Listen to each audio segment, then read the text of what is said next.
Hello everybody and welcome to this episode of CommuNInqué. My name is Nin and let's just dive right into this week's and month's Nintendo news. So starting off with, we're going to be talking about some news in Splatoon.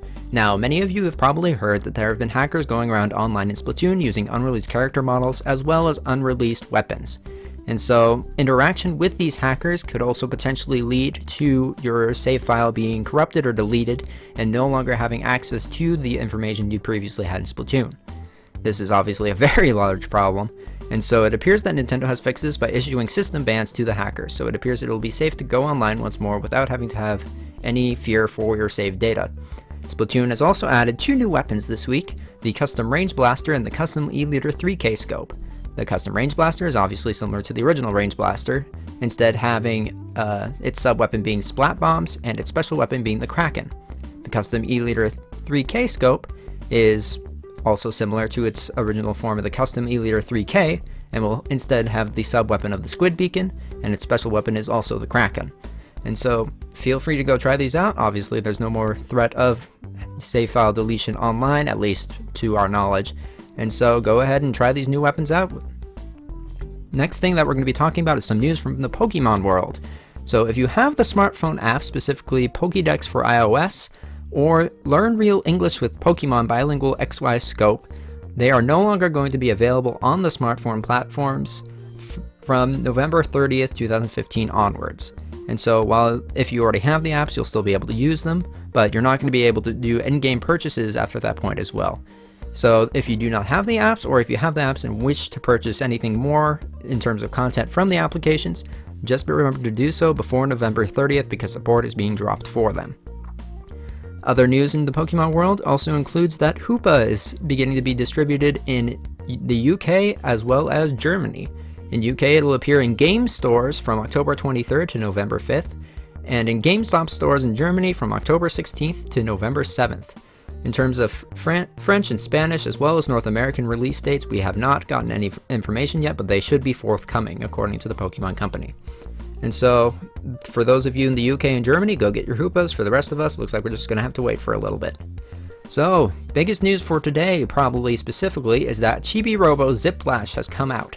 And so, at least today in North America, it's came out yesterday in Japan, and is coming out November 6th for Europe and November 7th for Australia. And so if you're interested in either the game itself or the Chibi-Robo amiibo, go and pick that up. They seem to be doing quite well in terms of reviews, and so the game looks like it would be something worthwhile to pick up, especially if you are a fan of the Chibi-Robo series. Final bit of news that I'd like to go over for today is relating to Zelda, so we're going to kind of break it down into 2 groups. First, Hyrule Warriors Legends. Skull Kid has been announced as a playable character for Hyrule Warriors Legends. Not too much has been released about him quite yet, outside of character models, which I will show above.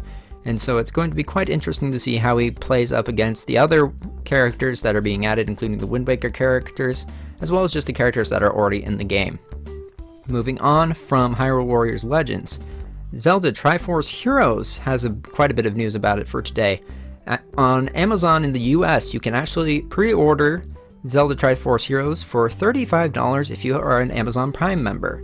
The game comes out on the 23rd, and obviously it's a pre-order only deal, so if you do wish to use your Amazon Prime membership to get the game for cheaper, just remember to do so before the 23rd of this month. Next thing is that Nintendo has come out with another trailer for it entitled Totem Time. Basically, it shows the game's cooperative nature, giving a brief overview of the totem mechanic where the 3 links stack on top of each other, and kind of breaks down more into that.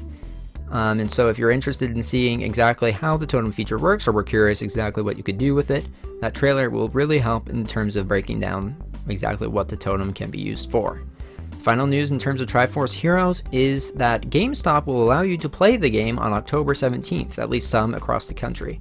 Basically, if you go in October 17th in GameStop stores from 1 o'clock to 4 o'clock p.m. their time, there will be a number of competitions and giveaways if you're interested, and you can purchase the game obviously once again on October 23rd. And so this will be quite interesting, especially if you're near one of the participating locations, which should be listed on GameStop's website.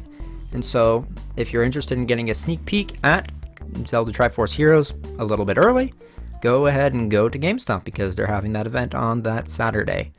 And so other than that, that appears to be all the news that we're covering for this week at the moment. So I should be back relatively soon with more Nintendo news. Oh, one last bit of news that we'd like to discuss as well is that the Smash Brothers ballot, character ballot, has officially closed as of this past Saturday. And so we haven't heard any confirmation from Nintendo in terms of its closure, not even on its Twitter or anything. So we may hear about it in the next Nintendo Direct, or if Sakurai decides to hold his own event like he did before E3. And so we'll find out in the coming weeks or months exactly what's going to happen in terms of the character ballot and what characters have been selected. There are obviously rumors. There's been data mined that there's 3 more spots for characters and a few more spots for stages as well. And so we'll see exactly whether that's true, whether or not it's going to be limited to that number of characters, which characters are going to actually get picked, and whether the winners of the poll are actually going to get picked, since the poll doesn't necessarily mean that the characters are going to get in the game. And so other than that, I believe that is all. So please like, share, and subscribe if you enjoyed the video, and I should be back relatively soon with more Nintendo news. And so until then, stay classy, YouTube.